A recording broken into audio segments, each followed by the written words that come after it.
La succession figure parmi les sujets qui suscitent beaucoup de réactions dans le chef des justiciables lorsque le propriétaire de bien arrivé à décéder. Il se pose toujours un problème et cette question arrive même à déchirer les personnes d'une même famille par rapport à la succession. Mais qu'est-ce que la législation congolaise a prévu justement par rapport à la question relative à la succession?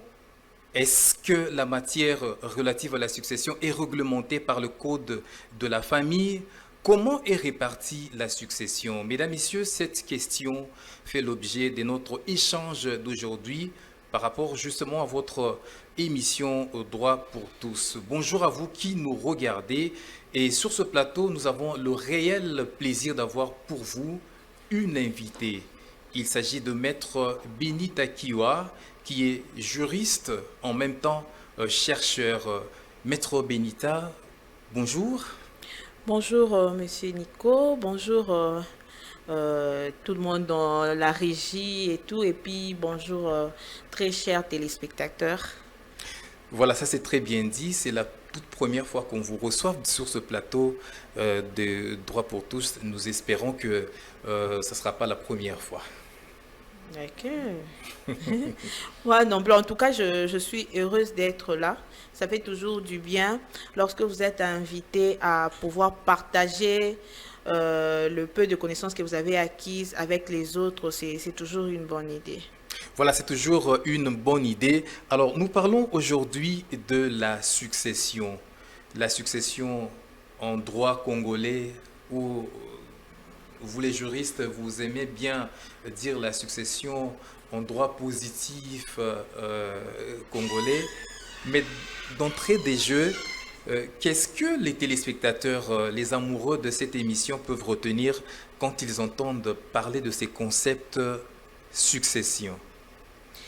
Ok, vous allez quand même me permettre, je vais parler parce que c'est une question qui est également technique parce que en droit on utilise beaucoup de termes techniques, mais je vais essayer d'être le Plus plus plat, simpliste. voilà, plus simple possible pour que tout le monde, parce qu'on est là, on n'est pas pour nous, on est là pour les autres, pour que les autres puissent nous comprendre.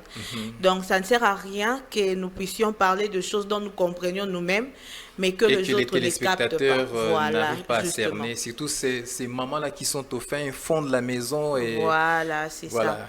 Alors, pour pouvoir expliquer la question de la succession, j'aimerais d'abord essayer d'imager cela.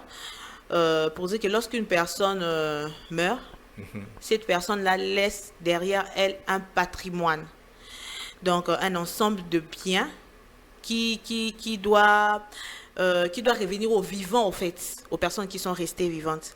Pourquoi? Simplement parce que lorsqu'une personne meurt, elle n'a plus le droit, bon, elle n'a plus cette possibilité-là d'exercer ou bien d'entrer Dans la jouissance dans de la ces jouissance de droits. ses droits. Et c'est normal que ces droits puissent le quitter pour descendre vers les personnes qui sont restées vivantes.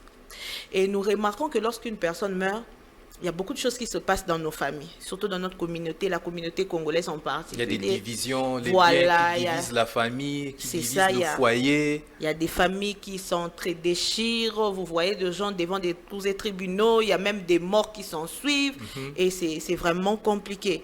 Alors, de ce fait, je voudrais expliquer la succession comme étant, vous voyez, tous ces biens-là qu'une personne laisse derrière elle et qui doit revenir aux personnes qui sont restées vivantes. C'est ça, la succession. Donc, en des termes simples, c'est l'ensemble Dans l'ensemble de biens. voilà, c'est cette opération-là qui donne lieu au partage des biens laissés par une personne qui est morte, une personne qui est morte que nous appelons les décoyus, aux vivants. C'est ça la succession.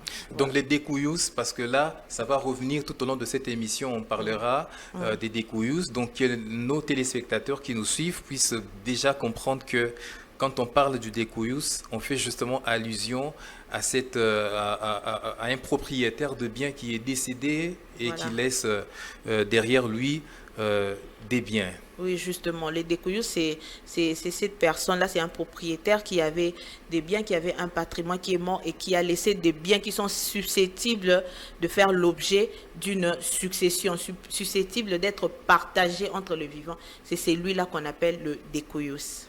Alors vous, vous êtes juriste, vous êtes derrière beaucoup de dossiers, mais qu'est-ce qui fait que la succession, la matière liée à la succession soit pratiquement parmi plusieurs matières qui sont portées à la connaissance des cours et tribunaux? Il y en a beaucoup, je peux dire même sur le 100% de matières qui sont portées à la connaissance des juges.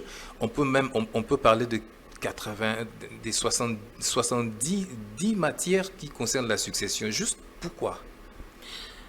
Juste pourquoi? Parce que c'est normal. Nous avons évolué avec les systèmes de coutumes.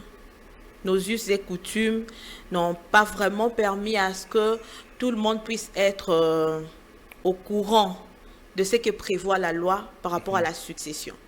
Ce qui fait que lorsque le décoyus laisse les biens, ça donne lieu à beaucoup de contentieux, à beaucoup de problèmes dans la famille. C'est d'abord un manque d'information.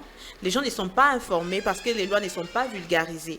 Les gens ne sont pas informés, ce qui fait que tout le monde veut tirer sa part comme dans la jungle. Moi, je Donc veux ça ça. part du lion. Voilà.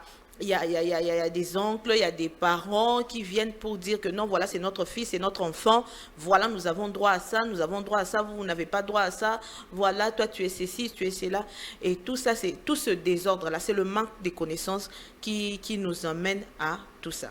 Et puis, il y a aussi ce problème de cupidité aussi, de cupidité. Donc, il y a d'autres personnes qui sont... Voilà, ils attendent juste qu'une personne parte pour pouvoir s'accaparer de ce bien. Au lieu de travailler, de pouvoir chercher pour soi, non, on attend que l'autre parte pour s'accaparer de ses biens. Et c'est ce qui nous amène à tous ces contentieux que vous voyez devant les cours et tribunaux. Donc, voilà, donc c'est ce qui amène à tous ces contentieux devant les cours et tribunaux. Cela veut dire qu'il y a quand même une certaine réglementation, mais comment est-ce que la loi ou la législation congolaise arrive justement à réglementer cette question relative à la succession? Le droit congolais a organisé la question de la succession parce que c'est une question qui touche à la société, qui touche directement à la société, donc elle ne devrait qu'être organisée et réglementée. Voilà. Si nous voyons dans les articles, depuis les articles 755 à 818, nous allons voir la question de la succession bien réglementée là-dedans. Donc, c'est bien réglementé, au fait. C'est bien réglementé. On peut voir, en lisant ces articles, on peut voir qui peut hériter, c'est quoi la succession, qu'est-ce qu'il faudrait pour succéder, qui peut hériter, qui ne peut pas hériter, quelles sont les conditions pour pouvoir hériter, et quand on hérite, comment est-ce que ça se passe, comment est-ce que c'est catégorisé. Donc tout ça, c'est vraiment organisé dans la loi. Il suffirait de lire, nous allons vraiment ressortir tout ce qui est dans la loi. Voilà. Et là, c'est déjà parce que vous avez cité la réglementation, la disposition par exemple. Voilà, excusez-moi, c'est le code civil livre premier, dans le code de la famille, dans ces articles 755 à 818.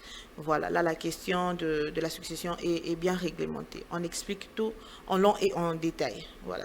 Et la particularité, il y a quand même une certaine particularité de cette, la particularité de cette loi, c'est qu'elle essaie un peu de s'écarter des coutumes. Hein, parce que nous vivions, avant que la loi ne vienne, nous vivions plus, nous étions régis, nous étions conduits par nos coutumes et us.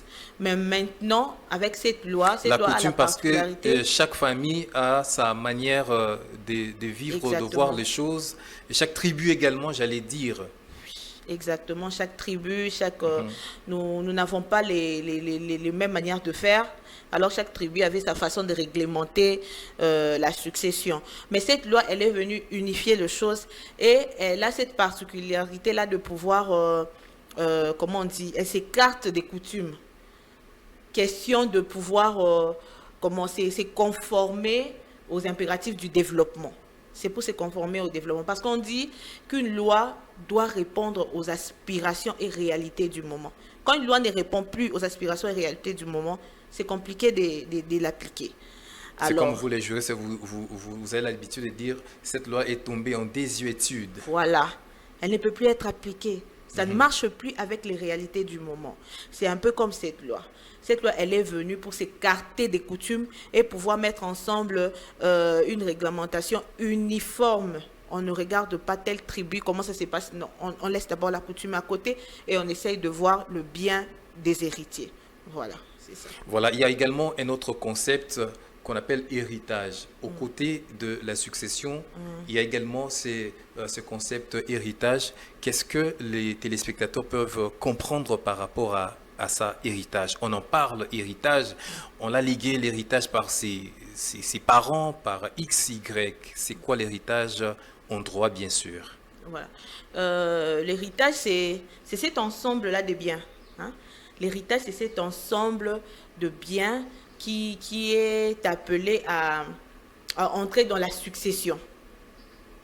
C'est ce qu'on appelle héritage. Je vous ai expliqué la succession, c'est quoi? C'est tous ces biens-là qu'a laissé le découyous, et puis toutes ces formalités, tout ce qui doit se passer, c'est ça la succession. Maintenant, dans la succession, nous avons cet ensemble-là de biens. Ces biens-là qui doivent faire l'objet du partage. C'est ça l'héritage, justement. C'est ça. C'est ça l'héritage. Alors, on va revenir sur cet aspect de la succession que les téléspectateurs comprennent. Quand on parle de la succession, vous l'avez expliqué, on voit justement cet ensemble des biens. Mais est-ce que lorsque un père décède, lorsque les découyous laissent ses biens généralement, est-ce que il y a... Généralement, il ne laisse pas toujours des biens, mais il laisse aussi des problèmes. Comment ça se passe? Comment comprendre cela? Et voilà. L'héritage n'est pas seulement composé des actifs, mais aussi des passifs. Voilà, donc j'allais parler des actifs et de passifs. Donc c'est quoi et des passifs. Les actifs et c'est quoi les passifs? Donc avant d'arriver là, je pense qu'on devrait d'abord comprendre comment ça se passe. Lorsque quelqu'un meurt, lorsque le découyous laisse des biens à pouvoir être... voilà, que les gens vont hériter, que les autres vont hériter. Qu'est-ce qui se passe? On essaye d'abord de voir, voir qui peut hériter avant toute chose. Parce que ce n'est pas tout le monde qui peut venir à la succession. Voilà. Qui peut hériter, qui ne peut pas hériter. Même si vous êtes le fils biologique du découyous ou du père, mais la loi détermine quelles sont les personnes, disons, la loi détermine les conditions pour pouvoir hériter. Pour pouvoir hériter. Voilà. D'accord. Donc vous êtes en train de dire qui peut hériter. Qui peut hériter. Qui peut hériter. Pour hériter d'abord, il y a deux conditions. Il faudrait exister. Il faudrait exister. Exister. Quand on dit exister, cela veut dire qu'il faudrait être conçu.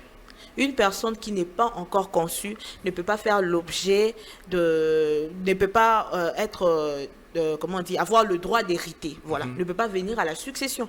Parce que tu ne peux pas, je donne un exemple simple pour que nos téléspectateurs puissent comprendre.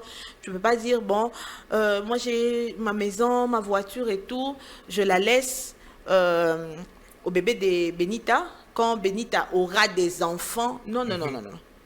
À moins que vous sachiez que Benita était enceinte, Benita est enceinte. Là, c'est normal parce qu'il y a déjà une personne. Il y a déjà une personne qui est conçue et cette personne-là peut hériter. Donc, il faudrait hériter et il faudrait plutôt exister. Et il ne faudrait pas être déclaré indigne. Donc, ne pas être frappé d'indignité. Donc, voilà, on commence par là. Il faudrait exister et ne pas être frappé d'indignité. Ensuite... Mais d'abord... arrêtons d'abord par là et puis expliquons c'est quoi l'indignité, parce que vous avez dit que c'est la deuxième condition. La première, c'est que vous devez commencer par exister et la deuxième condition n'est pas être frappé par l'indignité. Et c'est quoi l'indignité? L'indignité, c'est simple, c'est le fait de déshériter quelqu'un. Vous le déshéritez. Vous pouvez avoir là, Papa Nico, vous avez, Monsieur Nico, plutôt, vous avez votre enfant. mais je ne sais pas ce que l'enfant a fait. Peut-être vous a causé du tort au Il vous a point où vous voulez. insulté, Voilà. et il Et voulait, vous il voulait a. vous Vraiment, tuer. vous êtes vraiment à la fin. Et puis vous vous êtes dit, non, non, cet enfant ne va pas hériter de mes biens. C'est En tout pratiquement cas, comme ces enfants de Koulouna, comme nous voyons là, qui sont en train de voilà, terroriser les gens, et puis voilà. un Tu père as prend la traîné décision mon nom pour dans la dire, boue, tu as fait ceci, cela. En tout cas, tu ne vas pas hériter de mes biens. C'est ça le fait de déshériter. Et ça ne doit pas rester que dans des paroles. Parce que tu peux dire ça et qu'il vous arrivait de partir. Les héritiers vont rester parce que la personne ne restera pas seule. Il y aura d'autres héritiers, les co-héritiers qui vont rester. Et les autres vont dire, bon, voilà, papa avait dit que tu ne vas pas hériter. Et lui dira, où est la preuve? C'est ma parole contre la vôtre. Vous voyez un peu? Donc, frapper quelqu'un d'indignité, c'est le déshériter. Donc, vous devez faire même un document, vous devez l'acter pour que votre acte ait une force probante. Vous l'amenez même chez les notaires, on le notarie. Au moins ça, vous allez verser, même ça va être versé dans le conseil de famille et tout. On va voir que non, voilà, cette personne a été déclarée indigne. Donc c'est ça. C'est lorsque vous êtes déshérité. et là, s'il s'avère qu'il y ait partage, donc au moment du partage, même si vous n'êtes pas là, on peut brandir l'acte que vous avez Voilà. écrit et Oui. vous les laissez. Oui, oui. C'est les notaires qui va les garder. Vous pouvez faire Quelle est cette garder chez personne? les notaires, vous pouvez garder vous-même, vous pouvez faire garder. C'est un peu comme les Mais vous-même, testaments. quand vous êtes déjà décédé, vous allez garder comment? Parce que vous êtes, vous n'êtes, en Non, fait, mais comment. on suppose que vous n'êtes pas, vous n'êtes plus, et que vous êtes déjà décédé. Et qui va garder ces documents? Vous pouvez garder une copie pour vous. Une autre copie reste toujours chez les notaires. Quand on fait des documents chez les notaires, il y a toujours des copies qui restent chez le notaire. Vous pouvez garder chez vous. Vous pouvez même mettre dans une banque.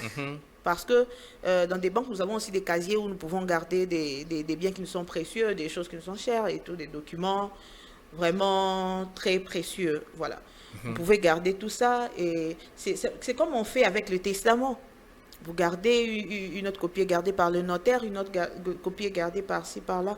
Donc, ça dépendra de vous comment vous allez vous y prendre. Mais l'essentiel est que vos héritiers aient cet acte-là pour pouvoir prouver que telle personne a été déshéritée ou pas. Donc, c'est ça si je parle, si on doit parler d'être frappé d'indignité. Donc des conditions qui sont requises pour pouvoir justement hériter. Donc, ne pas être... Exister. Voilà, donc exister Et ne ne pas pas être frappé d'indignité. Et voilà. Donc vous avez compris, chers téléspectateurs, vous voulez hériter des biens laissés par vos parents, et donc vous devez vous comporter correctement, parce que si vous ne vous comportez pas correctement, eh bien, vous serez frappé d'indignité, mais aussi il va falloir exister. Alors, Maître Binita, parlons de ces catégories des héritiers. Il existe combien de catégories des héritiers en droit congolais? Je ne sais pas si dans d'autres législations, c'est la même chose, mais en droit congolais, il existe combien de catégories des héritiers? Ok. Je pense que chaque pays a sa manière d'organiser son droit, d'organiser ses lois, mais moi, je ne vais parler que du droit que moi je maîtrise, Les droits les congolais. droits congolais. Voilà. Le droit congolais organise 3 catégories d'héritiers. C'est-à-dire les héritiers, nous avons les héritiers de la première catégorie. Dans les héritiers de la première catégorie, nous avons les enfants du décours. Les enfants Quand je légitimes. Oui, les enfants légitimes, les enfants illégitimes, Bon. ça n'existe plus. Depuis Ok. la loi, depuis ce code de la famille, depuis la loi de 87, ça n'existe plus ces termes-là, enfant légitime et enfant illégitime. Pourquoi? Parce que simplement, l'enfant n'a pas demandé à naître. Quelle que soit la condition sur laquelle l'enfant est né, l'enfant n'a pas demandé à naître. Alors, on ne peut plus, c'est une discrimination de parler des enfants légitimes et des enfants illégitimes. Mais, avec la nouvelle loi, la loi des 87, on parle plutôt des enfants nés dans le mariage et des enfants nés hors mariage. Voilà, je disais déjà, je parlais de la première catégorie. La première catégorie des héritiers est constituée des enfants du découlus. Et quand je parle des enfants du découlus, je parle des enfants nés dans le mariage. Et puis les enfants nés hors mariage, mais reconnus du vivant du découlus. Parce que vous pouvez avoir des enfants hors mariage et vous les reconnaissez devant l'état civil. On sait, c'est écrit dans son acte de naissance que c'est l'enfant de monsieur Nico et tout et tout. Cet enfant fait partie des héritiers de la première catégorie. Et encore, même les enfants non reconnus par les découillus, mais si ces enfants-là, les tribunaux essayer, comment on dit, d'établir la filiation. Le lien de filiation. Voilà, le lien de filiation. Et comment ça se passe? Ils vont saisir les tribunaux, et puis le membre de la famille du papa, hein, du découillus, viendra pour témoigner. Pour dire que non, voilà, nous reconnaissons que c'est notre enfant. Il suffit de 2 témoignages, 3 témoignages qui reconnaissent que c'est leur enfant, c'est leur sang. Le tribunal va accorder la paternité ou va accorder cette filiation, ce qui fera qu'automatiquement vous serez considéré comme étant héritier également de la première catégorie. Mais au cas contraire, si vous n'avez pas été reconnu du vivant de découillus et qu'il n'y a pas eu des actions en recherche de paternité, il n'y a pas eu de témoignages et rien, les tribunaux n'ont rien rendu, là, vous ne pouvez pas venir à la succession. Donc voilà, les héritiers de la première catégorie, nous avons les enfants. Nés dans le mariage, hors mariage, reconnus du vivant du découillus, et même non reconnus, mais dont la filiation a été établie par le tribunal. Et puis nous avons une deuxième catégorie. La deuxième catégorie, c'est le conjoint survivant. Bon, avant d'aborder la deuxième catégorie, mais dans notre société, il y a également des cas d'adoption. Un père qui constate qu'il n'a pas encore la grâce d'avoir des enfants, mais qui prend la décision, disons, un couple qui prend la décision justement de pouvoir adopter. Qu'en est-il de l'adoption dans pareille situation? Juridiquement, les enfants adoptés sont considérés au même titre que les enfants nés dans le mariage. Ce sont vos enfants. Et ils doivent hériter au même titre que ceux qui sont nés dans le mariage. Là, c'est sur la base de quelle raison, en fait? Parce que vous avez dit, il suffit seulement que les parents, disons, il suffit seulement... comment vous avez dit? Vous avez dit pour qu'il n'y ait pas de discrimination, voilà, pour qu'il n'y ait pas de discrimination. Mais là, dans la deuxième, dans cette hypothèse ici, quelle est la raison qu'on avance pour qu'on adopte cet enfant-là et qu'il puisse hériter au même titre que ses propres enfants? D'abord, je répète encore, l'enfant n'a pas demandé à naître. Ah oui, c'est ce que j'étais en train de chercher. Donc, la raison primordiale, c'est que l'enfant n'a pas demandé. L'enfant n'a pas demandé à naître. L'enfant, c'est un innocent qui est venu au monde par la volonté des parents. Et c'est vous qui avez cherché à l'adopter. L'enfant n'est pas venu vous chercher pour que vous puissiez l'adopter. C'est vous avez pensé que cet enfant avait besoin d'un foyer. Excusez-moi. Cet enfant avait besoin d'un foyer stable. Cet enfant avait besoin de l'amour. Cet enfant avait besoin de parents. Une fois que vous adoptez cet enfant devient votre enfant à part entière, comme les enfants que vous avez vous-même. Donc voilà, c'est normal que ces enfants-là, ou bien cet enfant-là, puisse venir à la succession au même titre que les enfants que vous avez eus dans le mariage ou bien les enfants que vous avez reconnus.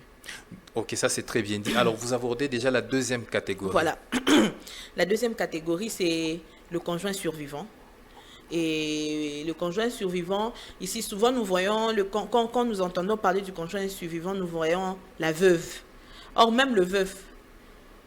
Parce qu'il peut arriver aussi que la femme meurt et c'est le mari qui reste. C'est le mari qui est dans ces cas considéré comme conjoint survivant. Donc, par conjoint survivant, on peut comprendre en des termes simples qu'il y a un couple et que il peut y arriver que c'est le mari qui décède et que maintenant là, son partenaire ou la conjointe, évidemment, ça doit être la mère, disons ça, son épouse. Voilà. Et dans les cas contraires, si c'est la femme qui décède, et donc ce sera le conjoint survivant, ce sera son mari. Parce que très souvent, comme vous le dites, on a tendance à croire que bon, il n'y a que la femme qui soit conjoint survivant. Non, il y a aussi l'homme et tout. Et pour être considéré comme étant conjoint survivant, encore il faudrait que vous soyez marié avec cette personne et marié devant l'état civil. De marier légalement, légitimement. Voilà. Il faut être marié légalement. Vous ne pouvez pas avoir fait le, comme on dit, le yakatofana. Oh, Et puis la vous loi avez n'est eu, pas vous avez été ensemble pendant des années, des années. Vous avez même eu des enfants qui ont 40 ans. Vous avez fait 40 ans de vie commune. Et puis vous venez, vous considérez comme étant conjoint survivant. Non, le conjoint survivant, c'est cette personne-là qui a été dans un lien de mariage avec le décoyus et qui est resté, comme l'indique le nom, conjoint survivant, qui est resté vivant. Donc voilà, je disais dans la deuxième catégorie, il y avait la question de succession a fait appel à beaucoup de notions, à beaucoup d'autres notions, à beaucoup d'autres questions. Donc, si nous commençons à détailler toutes les autres questions, ça va être difficile pour que nous puissions finir. Nous ne sortirons pas de ce plateau. Mais nous allons quand même essayer d'être le plus clair possible pour que ceux qui nous suivent puissent comprendre de quoi est-ce que nous sommes en train de parler. Voilà. Et dans la même catégorie, la deuxième catégorie, nous avons les parents, les pères et mères du décoyus. Ils sont aussi héritiers. Donc, dans la deuxième catégorie, vous avez cité le conjoint d'abord survivant, le conjoint survivant. Les pères et mères. Ensuite, les frères et sœurs. Les frères et sœurs du conjoint, du décoyus. Voilà. Ok. Voilà. Et quand je dis les frères et sœurs, je ne parle pas des cousins et tout. Non, non, non. Je suis en train de parler des frères et sœurs consanguins, germains et utérins. Donc, c'est-à-dire les frères et sœurs d'un même père, d'une même mère, ou d'un même père et d'une même mère. Vous voyez un peu? Donc, les frères et sœurs, ce sont ceux qui viennent à la succession dans la deuxième catégorie. Voilà, nous avons bouclé la deuxième catégorie. Maintenant, nous passons à la troisième catégorie. Et dans la troisième catégorie, nous avons les oncles et les tantes paternelles. Les oncles et les tantes, donc ce sont eux qui... Paternels et maternels, voilà. Ce sont eux qui viennent dans la troisième catégorie. Voilà, en troisième position. Alors, comment vous avez énuméré les trois catégories des héritiers des successions, mais comment maintenant là s'effectue justement le partage? Voilà. Comment s'effectue le partage de biens, allais-je dire. Le partage des biens. Avant que je ne finisse, avant de clore cette partie des catégorisations des héritiers, j'aimerais aussi faire remarquer quelque chose. Il peut arriver qu'une personne n'ait pas les héritiers, ni les héritiers de la première catégorie, ni la deuxième, ni la troisième catégorie, parce que ça peut arriver, tout peut arriver dans ce monde. Alors, qui peut hériter? Il y a ce qu'on appelle les alliés ou les parents. On va chercher même les parents lointains. Ils peuvent hériter les alliés, donc c'est-à-dire il y a tel qui s'était marié à telle personne, donc ce qu'on appelle la famille par alliance. Par alliance. Ils peuvent également, donc la belle famille voilà, en quelque sorte. Voilà, ils peuvent également hériter. S'il n'y a toujours pas et qu'on n'arrivait pas à trouver les alliés et les parents, même lointains, l'État congolais peut également hériter parce que l'État congolais fait également partie des héritiers, mais en dernier ressort. Voilà. Ah bon? Oui, oui. Donc là, nous pouvons clore la question de la catégorisation des héritiers. Maintenant, pour savoir comment s'est fait le partage à proprement dit, quand une personne laisse les biens, la première des choses, c'est savoir d'abord c'est quel genre de succession. Parce que nous avons deux sortes de successions. Nous avons la succession ab intestat, c'est-à-dire la succession qui est réglementée par la loi. Et puis, nous avons la succession testamentaire, c'est-à-dire une succession qui a été réglementée ou bien organisée par le décoyus lui-même. Vous pouvez être là, vous avez déjà écrit, parce que donc vous savez que là, bientôt, ma mort est en train de s'approcher. Et puis... Est-ce que vous avez déjà écrit votre testament? Non, non. Pas encore. Là, c'est attirer la mort inutilement. Non, non, il faut penser à écrire un testament. Vous pouvez partir à tout moment. La mort, ça peut nous prendre à tout moment. Il ne faut pas avoir peur de la mort. Voilà, je disais. Ok. Voilà, je disais.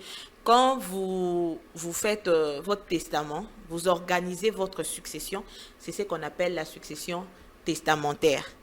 Mais quand vous n'organisez pas votre succession et que vous, par exemple, là, vous n'avez pas fait des testaments et qu'il arrivait que vous mourrez, c'est la loi qui va s'appliquer. C'est ce qu'on appelle la succession ab intestat. Donc, en dehors du testament, voilà, c'est la succession ab intestat. Et même la succession testamentaire, quand vous organisez votre succession, vous devez aussi essayer de respecter les principes de la loi, les principes de la succession. Vous pouvez vous en écarter un peu, mais au cas où ça posait des problèmes entre héritiers, si les héritiers ne contestent pas, s'il n'y a pas de contestation, il n'y a pas de problème, ça passe. Mais le problème arrive lorsque les autres héritiers contestent. S'il y a une partie des héritiers qui contestent, là, vous partez au tribunal, on fait tomber les testaments et on rentre dans la succession ab intestat. Dans quel cas, par exemple, les héritiers ou l'un des héritiers peut contester le bien légué, par exemple? La succession. Là où, disons, la succession. Oui. Voilà. Je peux être là, j'ai été reconnue du vivant du décous, mais je viens pour la succession, vous me dites que non, toi tu ne peux pas avoir part à la succession parce que tu n'étais pas l'enfant de tel, ou bien tu n'es pas né dans la maison, ou bien moi j'ai une décision du tribunal, vous me dites, vous m'écartez de la succession. Je conteste. On va au tribunal et puis le testament tombe. J'entre dans mes droits. On peut être là, vous dites, bon, on va faire le partage, mais on va faire le partage, toi tu prends 500 000, l'autre prend 1 million. Non, mais on est héritier au même titre. Pourquoi est-ce que lui, il devrait prendre 500 et que moi, il devait prendre 1 million, moi je devais prendre 500? Non, non, je refuse. Non, c'est papa qui a voulu que ce soit comme ça. Non, non, non, non, je refuse. Je vais entrer dans mes droits. C'est ça, ce qu'on appelle la contestation. Et même les parents, ils peuvent aussi contester, les héritiers de la deuxième ou de la troisième catégorie, ils peuvent toujours contester.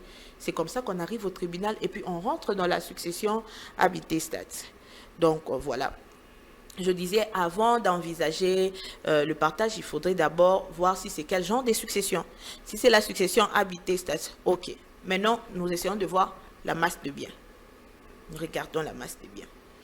Dans la masse de biens, c'est tous les biens qui doivent faire partie, dans son entièreté. Partie de la succession. Non, non, c'est pas comme ça. Dans son entièreté, qu'est-ce qu'on fait? On libère les passifs. S'il y avait des dettes qu'on devrait payer, on paye les frais de funéraires, par exemple, et tout, on libère le tout. Ensuite, maintenant, on regarde le bien. Qu'est-ce qu'on fait? Premièrement, on liquide le régime. Attendez. Donc, premièrement, vous commencez d'abord par désintéresser, au fait, tout ce qui devait... Des dépenses. Et autres. Les créanciers. Voilà. Donc, tout ce qu'il y avait comme passif, tout ce qui devait être donc évacué comme charge. Voilà, vous vous en débarrassez. Et c'est ce qui reste là, c'est ce qu'on appelle la succession. Non, non, pas toujours.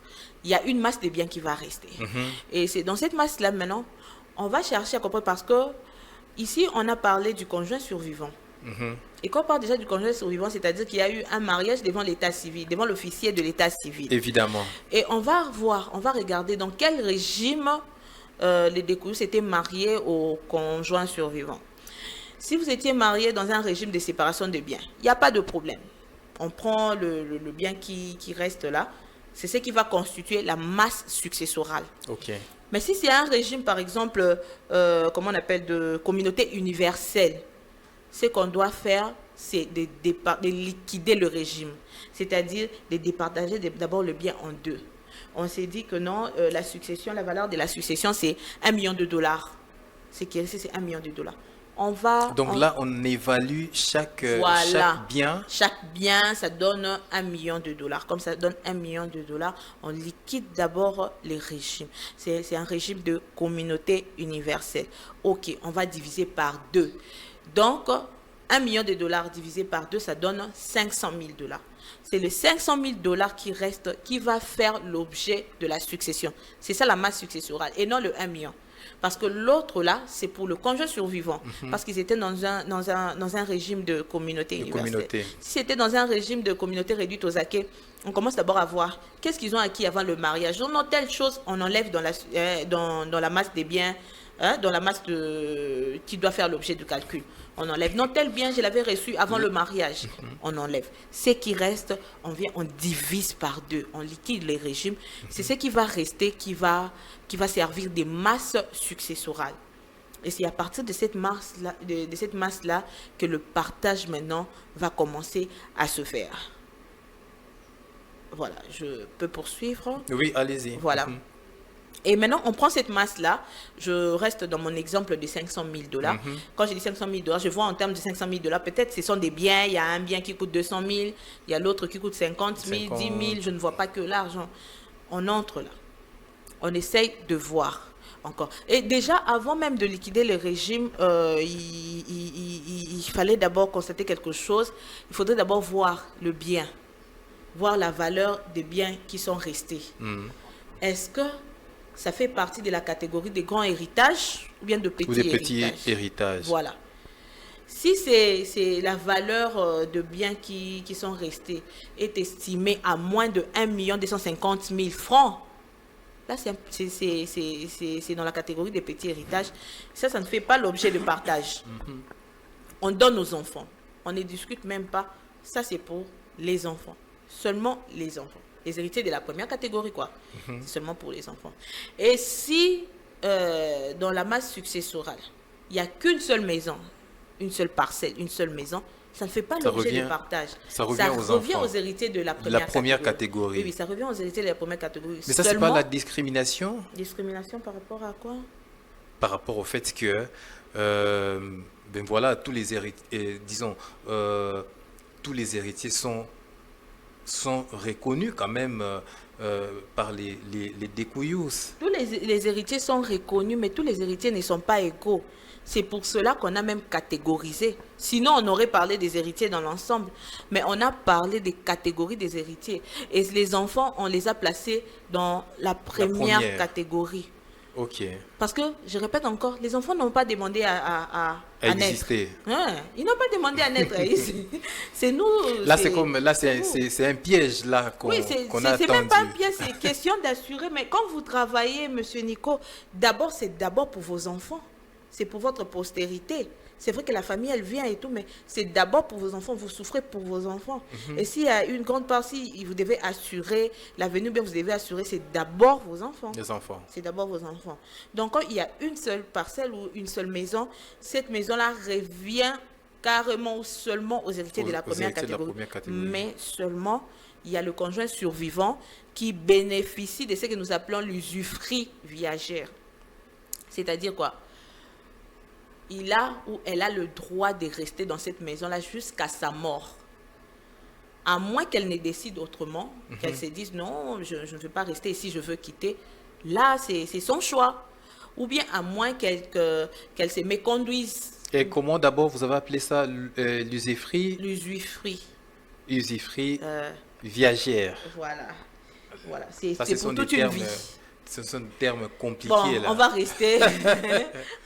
Oui, vous avez déjà expliqué. Dans le congé survivant, alors. Oui. Alors, cette mère-là, vous allez continuer. Le droit de jouir, au fait. Oui, elle bénéficie du droit de jouir de cette maison. Jouir de cette maison. De rester dans Admettons cette maison. que si c'est une maison où une maison qui est en location, par exemple, où à chaque fin du mois, il y a quand même des locataires qui paient leur argent. Elle a également le droit de pouvoir donc bénéficier de quelque chose quand on paye mensuellement. Bon, elle a le droit de rester, d'y vivre. Elle a le droit d'y vivre. Quand on parle des droits de rester et de vivre, ça veut dire on voit également le côté matériel. Rester vivre parce que la personne ne peut pas rester dans la rue. La personne a eu quand même à vivre avec les découilleux, à souffrir avec lui ou elle pour pouvoir fonder leur foyer. Mais en tout cas, généralement, le bien le fruit de la maison doivent revenir aux enfants. Aux enfants. Doivent revenir les enfants. Aux enfants. Bon, si les enfants veulent quand même par bonne foi, ils peuvent quand même penser à leur mère. Oui, c'est quand même leur mère. Nous avons le devoir de porter secours à nos parents. Donc voilà, c'est ça. Et vous ne pouvez pas, les enfants ne peuvent pas se réveiller et dire que non, voilà, nous voulons vendre cette parcelle. Tant que le conjoint survivant est encore en vie et est encore là, vous ne pouvez pas, jusqu'à ce qu'il ou elle va mourir, là, vous pouvez envisager de vendre ou soit si elle donne disposer. son apport. ou soit si elle donne son accord et que les enfants ont Voilà, manifesté si le elle-même elle désir donne de son vendre, accord, là, il n'y a pas de problème. Si elle-même elle donne son accord, ou bien si elle s'est mal comportée, c'est-à-dire elle-même elle s'est disqualifiée pour pouvoir rester là, elle peut partir. C'est à elle de voir. Mais elle a le droit de rester là jusqu'à sa mort. Donc voilà, c'est ça. Et ça, c'est pour le petit héritage. Maintenant, quand on entre dans le grand héritage, c'est-à-dire plus de 1 250 000. je pense qu'aujourd'hui, on n'aura pas à finir hein, parce que là, il nous reste très peu de temps. Ah. Il nous reste pratiquement 5 Ben, minutes. je On pense pourra qu'on continuer prochainement, mais vous continuez quand même. Bon, on va quand même conclure. Ouais. Et quand pour le, comment on dit, les grands héritages, là, le partage, là maintenant on peut parler du partage. C'est-à-dire quand il y a plusieurs biens, quand il y a plusieurs maisons, ou bien il y a plusieurs et tout. Là maintenant, qu'est-ce qu'on fait? Après avoir liquidé déjà le régime, on prend ces biens-là, on divise par 4. Donc, l'exemple que vous avez donné, les 500 000, admettons les 500 000 Les là, 500 000 divisés par 4. 4. Et les héritiers de la première catégorie prennent le 1 quart.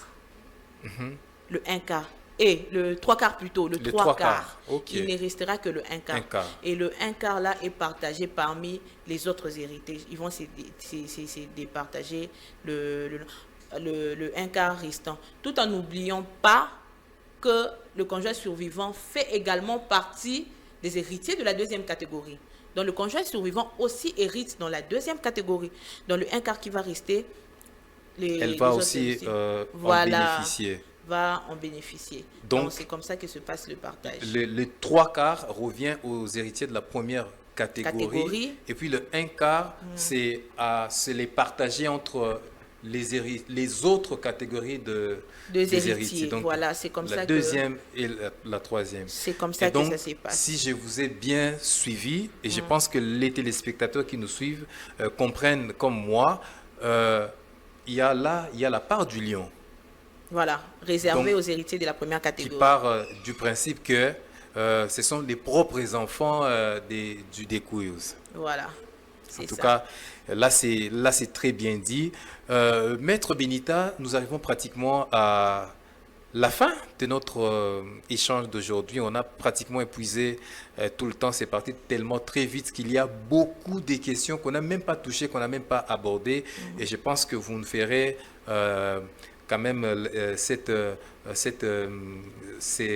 privilège donc d'être là pour continuer. Et donc, qu'est-ce que vous pouvez dire en termes de conclusions justement par rapport à tout ce que nous avons échangé? Oui, par rapport à tout ça, je dirais, comme nous l'avons dit, nul n'est censé ignorer la loi. Donc, nous savons que nous avons un souci de vulgarisation des lois de notre pays, mais je demanderai quand même à mes compatriotes d'avoir l'habitude de lire nos lois pour comprendre quels sont nos droits, quels sont nos devoirs et au cas où on a empiété sur nos droits, comment est-ce que nous pouvons nous y prendre. Mais aussi qu'ils vous consultent parce que c'est vous qui leur apportez de la matière, de la connaissance. On peut dire ça. Oui. On peut dire ça, donc voilà. Mais nous serons toujours là à essayer de faire notre part et essayer de vulgariser à notre niveau avec le moyen dont nous disposons. Mais je demanderai aussi et surtout à mes compatriotes de pouvoir, parce qu'au journal officiel, on publie les lois, mais est-ce que nous lisons? Nous n'avons pas l'habitude de lire. C'est ce qui fait que nous périssons par manque de connaissances. Donc, je nous exhorte à avoir l'habitude de consulter nos lois pour comprendre quels sont nos droits et quels sont nos devoirs. Voilà, il faut consulter les lois du pays, consulter le journal officiel pour connaître, maîtriser quelles sont nos lois, et quels sont nos droits, quels sont nos devoirs. C'était là le mot de conclusion de Maître Benita Kiwa, qui était notre invité aujourd'hui par rapport à l'émission Droit pour tous. Mesdames, Messieurs, vous avez aimé. En tout cas, nous vous disons merci d'avoir suivi cette émission. En tout cas, on va continuer. Vous avez compris que le sujet est tellement vaste qu'on n'a pas pu terminer. Nous aurons quand même l'occasion avec Maître Benita sur ce plateau pour pouvoir continuer. Merci beaucoup. On se retrouve prochainement et surtout, bonne suite des programmes sur votre télévision. Au revoir.